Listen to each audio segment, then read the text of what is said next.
बिस्मिल्लाहिर्रहमानिर्रहीम। अस्सलाम वालेकुम डियर स्टूडेंट्स। आज जो हमारा साइंस का यूनिट है, यूनिट नंबर 2, इसका नाम है द एनिमल वर्ल्ड। बच्चों, अब हम इस चैप्टर में एनिमल्स के बारे में पढ़ेंगे कि एनिमल्स क्या हैं। There are many different types of animals in the world. इस पूरी दुनिया में मुख्तलिफ़ इक़साम के जानवर हैं।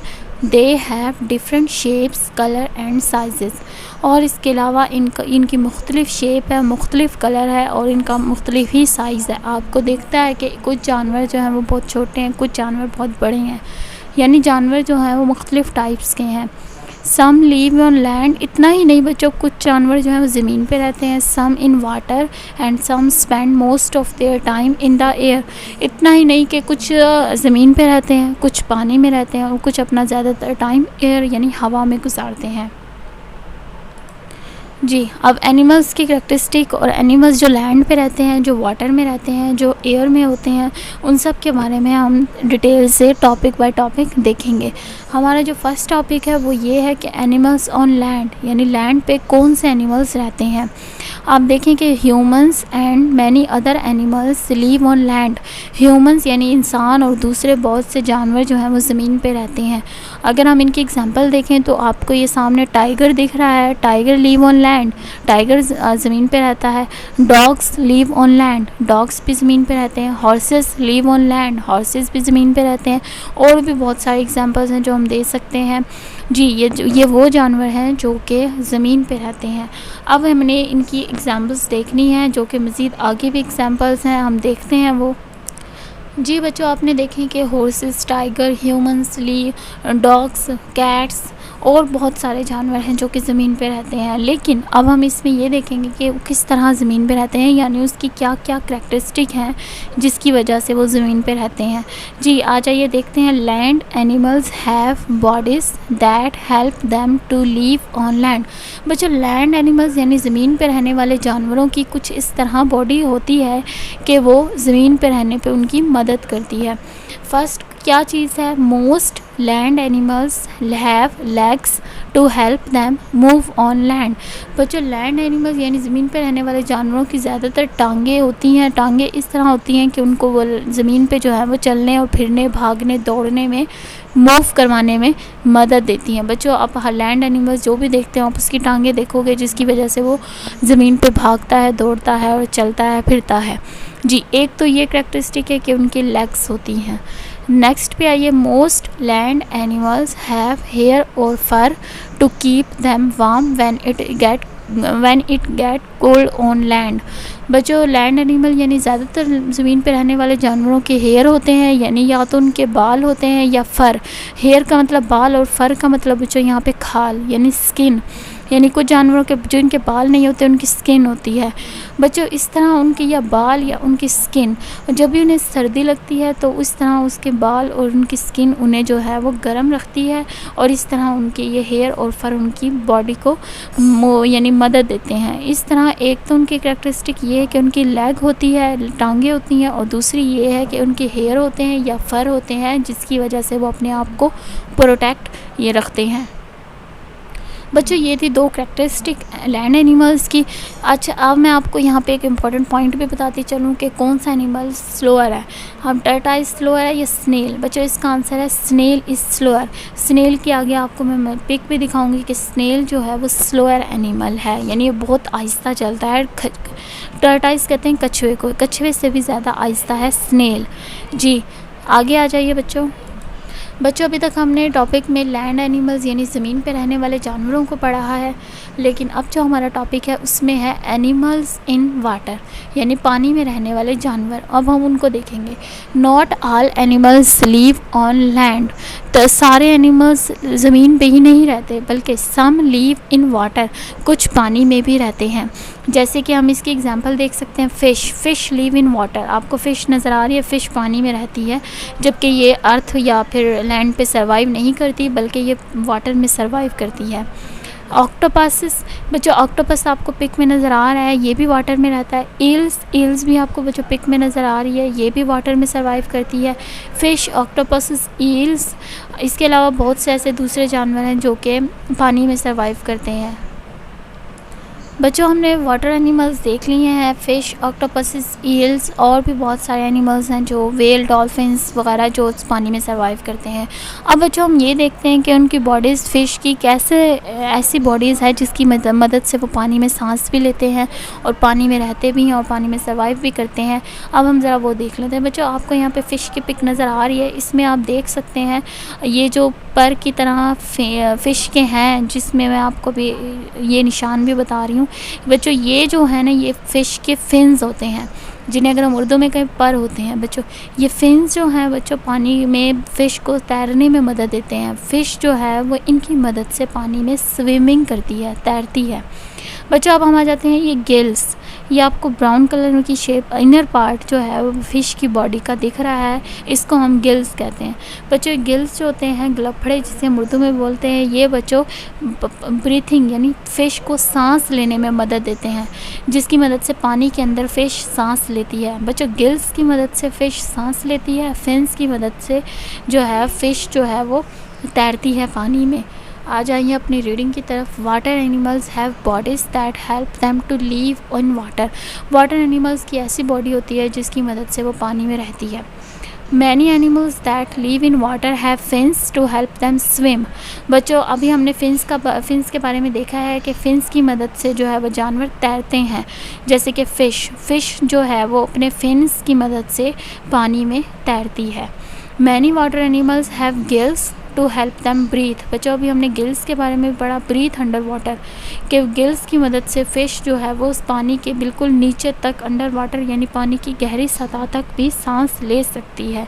यानी फ़िश के जो गिल्स हैं वो उसे सांस लेने में मदद देते हैं, जबकि फिन्स जो हैं वो उसे स्विमिंग यानी तैरने में मदद देते हैं। Some water animals can't breathe under water. बच्चों ज़रूरी नहीं है कि वो फ़िश जो है वो पानी की गहरी सतह तक सांस ले सकती है, लेकिन इसके अलावा आप देख रहे हैं कुछ फ़िश ऐसे भी हैं जो पानी के नीचे तक सांस नहीं ले सकती। बच्चों ये जो है they have to put their heads above the water to breathe. बच्चों ये अपनी बॉडी का थोड़ा सा हिस्सा यानी थोड़ा सा पार्ट पानी के ऊपर रखती है, जिसकी मदद से वो अपने सांस लेती है। अगर ये फ़िश जो है पानी के गहरी सतह यानी नीचे तक चली जाए तो ये सांस नहीं ले सकती। बच्चों आप सोच रहे होंगे ये कौन सी फ़िश है? जी, इनका नाम है whale and dolphins. Whale and dolphins ये दोनों ऐसी फ़िश हैं जो पानी के बहुत नीचे तक सांस नहीं ले सकती। Whale and dolphins can't breathe under water. Whale and dolphins दोनों फ़िश के ऐसे नाम हैं जो पानी के अंदर सांस नहीं ले सकती। बच्चों ये था वाटर एनिमल्स की बॉडी का स्ट्रक्चर। अब हम देखते हैं इनके क्वेश्चंस को। Name the parts of the body that help a fish to swim and to breathe। बच्चों आपने फ़िश की बॉडी के ऐसे पार्ट बताने हैं जो उसको स्विमिंग और ब्रीथिंग दोनों में मदद देते हैं। बच्चों इनके नाम है फिन्स। आप इसका आंसर ऐसे देंगे, fins help the fish to swim. And second line पे आप लिखेंगे gills help the fish to breathe. आपने ये आंसर इसका बताना है। जबकि हमारे पास क्वेश्चन नंबर 2 है, name 2 water animals that can't breathe under water. बच्चों 2 एनिमल्स बताने हैं जो पानी के गहरी सतह तक सांस नहीं ले सकते। उनके नाम है व्हेल एंड डॉल्फिन्स। आप इसका आंसर ऐसे बताएंगे। जी स्टूडेंट्स, अभी तक हमने लैंड एनिमल्स यानी ज़मीन पर रहने वाले जानवरों को देखा है। इसके अलावा हमने वाटर एनिमल्स जो पानी में रहते हैं जानवर, उनके बारे में देखा है। बच्चों अब हम देखेंगे थर्ड अपने टॉपिक की तरफ, एनिमल्स इन द एयर, यानी वो एनिमल्स जो हवा में होते हैं यानी उड़ते हैं। ज़्यादातर मोस्टली परिंदे ही हैं। तो हम देखते हैं some animals spend a lot of time in the air, यानी कुछ एनिमल्स जो होते हैं वो अपना ज़्यादातर टाइम हवा में गुजारते हैं। उनकी सबसे पहली एग्जांपल तो बर्ड्स तमाम परिंदे जितने भी हैं वो फ्लाई थ्रू द एयर, हवा में उड़ते हैं। इसके अलावा बच्चों सेकंड है बैट्स चमगादड़ को कहते हैं, ये भी हवा में फ्लाई करती है। थर्ड जो एग्जांपल है वो है बटरफ्लाइज भी फ्लाई करती है थ्रू द एयर यानी हवा में। बच्चों इस तरह तमाम परिंदे, चमगादड़, तितलियाँ, तमाम चीज़ें जो कि ये हवा में उड़ती हैं, इनके पर होते हैं जो इन्हें हवा में उड़ने में मदद देते हैं। इसके अलावा बच्चों और भी बहुत सारे एग्जांपल्स हैं, crow, sparrow, birds, bats, butterflies, ये तमाम जो हैं वो हवा में फ्लाई करते हैं यानी ये एंड वाटर, ये जो बच्चों है वो एयर एनिमल्स हैं यानी हवा में उड़ने वाले जानवर। जी बच्चों, हमने ये देख लिया कि हवा में उड़ने वाले कौन कौन से जानवर हैं। ज़्यादातर परिंदे होते हैं। अब हम देखते हैं कि इन परिंदों की बॉडी का कैसा ऐसा स्ट्रक्चर होता है जिसकी मदद से ये हवा में उड़ते हैं। Animals that spend time in the air have bodies that help them to get up and stay up in the air. बच्चों, एनिमल्स जो हवा में उड़ते हैं यानी परिंदे, उनकी बॉडीज़ इस तरह होती है कि उन्हें हवा में गेटअप यानी उठाए रखती है और इसके अलावा हवा में साकिन रखती है, स्टे अप यानी वो बहुत ज़्यादा देर तक हवा में उड़ सकते हैं। बच्चों, सबसे पहले तो दे हैव विंग्स, और उनकी बॉडी पे विंग्स होते हैं यानी पर होते हैं। To help them take off fly on and land, जो कि उन्हें ज़मीन से हवा में उड़ने में मदद करते हैं। यानी ज़मीन से परिंदे उड़ते हैं हवा में, किसकी मदद से उड़ते हैं? वो है विंग्स। या विंग्स देख रहे हैं बच्चों पिंक कलर के सर्कल में, या विंग्स देखें। ये विंग्स की ज़रा शेप बच्चों गौर से देखो, ये लेंथ में लंबाई के रुख आपको नज़र आएंगे विंग्स। बच्चों, इनका काम है कि ये परिंदे को ज़मीन से ऊपर यानी हवा में उड़ने में मदद देती है। जबकि सेकंड है हमारा some air animals like birds have feathers to help them glide through the air.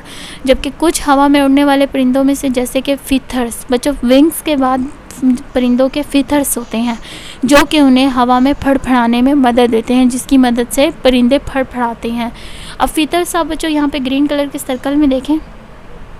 बच्चों, आप देख रहे हैं विंग्स के नीचे सर्कल शेप में यानी गोल दायरे की तरह ये जो सर्कल शेप है इसमें फीथर्स हैं।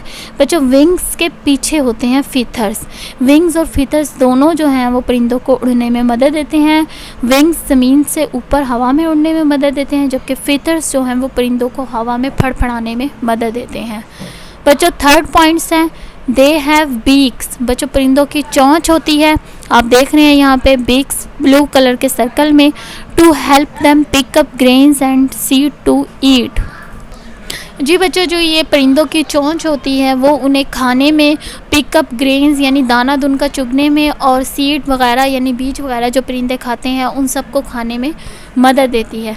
हमने 3 जो हैं पॉइंट्स पढ़े हैं, विंग्स, फीथर्स, बीक्स। ये तीनों चीज़ें परिंदों के लिए, बॉडी के लिए जो है वो उनकी मदद देती है उड़ने में, खाने में, पीने में। जी बच्चों, फीथर्स के बारे में मैं एक इम्पॉर्टेंट आपको पॉइंट बताती चलूँ कि ये ना सिर्फ उन्हें उड़ने में मदद देते हैं, बल्कि फीथर्स परिंदों को गर्म भी रखते हैं। जब कोई सर्दी या फिर ठंड का मौसम हो तो परिंदों की बॉडी पे जो फीथर्स होते हैं वो इन्हें वार्म रखते हैं। जी बच्चों, अब हम आ जाते हैं अपने क्वेश्चन की तरफ। Name 4 air animals. बच्चों, आप 4 एयर एनिमल्स में बताएंगे बैट, क्रो, स्पैरो, बटरफ्लाइज। बच्चों, ये आंसर है इसका। अब नेक्स्ट क्वेश्चन की तरफ आते हैं। Name the part of an air animal body that help it fly. बच्चों, एयर एनिमल्स की बॉडी पे क्या चीज़ है जो उन्हें फ्लाई यानी उड़ने में मदद देती है? इसका आंसर है विंग्स एंड फीथर्स। ये दोनों जो हैं वो उन्हें उड़ने में मदद देते हैं। जी बच्चों, ये थे इसके क्वेश्चंस के आंसर्स। बच्चों, अब हमारा जो नेक्स्ट टॉपिक है वो ये है कि वाई एनिमल्स मूव, कि एनिमल्स क्यों मूव करते हैं। Animals move to find food. Animals इसलिए मूव करते हैं कि वो उन्हें अपनी खुराक चाहिए होती है। बच्चों, इसकी एग्जांपल ऐसे ही है जैसे कोई एनिमल एक मूव करता है, यानी जैसे कि एक टाइगर है वो शिकार करेगा तो शिकार करने के लिए वो मूव करेगा। जब तक वो शिकार नहीं करेगा तो वो अपना खाना हासिल नहीं कर सकता। जैसे टाइगर यहाँ पे जो है वो डियर का शिकार कर रहा है जिसकी मदद से वो अपना खाना हासिल करेगा। जबकि animals move to stop themselves becoming food. जबकि दूसरे एनिमल्स मूव इसलिए करेंगे क्योंकि वो दूसरे एनिमल्स का खाना ना बन जाए, यानी वो अपनी जान बचाने के लिए मूव करेंगे। बच्चों, एनिमल्स इसलिए मूव करते हैं कि उन्हें अपना खाना चाहिए होता है, जबकि दूसरी तरफ इसलिए मूव करते हैं क्योंकि वो अपनी जान बचा रहे होते हैं और अपनी प्रोटेक्शन कर रहे होते हैं, अपनी हिफाजत कर रहे होते हैं।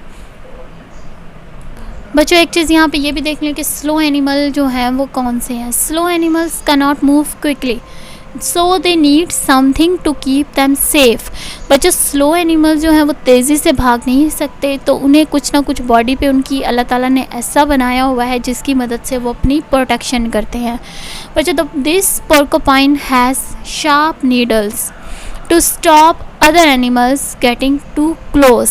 बच्चों पोर्कोपाइन की आप यहाँ पे पिक देख रहे हैं। पोर्कोपाइन की शार्प नीडल्स होती हैं, यानी तेज़ सुईदार, इसकी बॉडी पे एक सुईदार सा स्ट्रक्चर बना होता है, यानी जैसे कि तेज़ सी सुइयाँ होती हैं ना, ऐसे इसकी बॉडी पे बनी होती हैं, जो कि अगर कोई एनिमल्स इस पर अटैक करता है तो ये जो शार्प नीडल्स हैं ये इसकी हिफाजत करती हैं। बच्चों स्नेल आपने पीछे देखा है। बच्चों स्नेल की यहाँ पे ये पिक देख लें आप। स्नेल इस तरह का होता है। बच्चों स्नेल भी बहुत स्लोअर एनिमल होता है। स्नेल की बॉडी पे ये सख्त सा खौल होता है कैप की तरह का, ये इसकी बॉडी को प्रोटेक्ट करता है। The snail has a hard shell to hide in. बच्चों इसकी बॉडी पे ये जो शेल होता है वो इसकी इस तरह प्रोटेक्ट करता है कि अगर कोई दूसरा एनिमल इस पर अटैक करता है तो ये अपनी बॉडी को इसमें छुपा लेता है। जी बच्चों, ये थे स्नेल एंड पोर्कोपाइन। अब नेक्स्ट जो हमारा है चीता के बारे में अब मैं आपको बताती चलूँ। ये बहुत तेज़ भागता है, इतना तेज़ भागता है कि इसकी स्पीड जो है वो कार की स्पीड से भी ज़्यादा होती है। चीता can run faster than a car, यानी एक कार से भी ज़्यादा तेज़ भाग सकता है। बच्चों अब हम आ जाते हैं इसकी एक्सरसाइज की तरफ, जो कि हमने पीछे 7 क्वेश्चन किए हैं, लेकिन इसकी फिल इन द ब्लैंक्स को आप देखते चलें। Animals move to find food. A snail has a hard shell to hide in. Porcupine has sharp needles to stop other animals getting too close. बच्चों ये थे इसके आंसर्स, ये थी इसकी एक्सरसाइज। बच्चों take care of yourself. अल्लाह हाफिज़।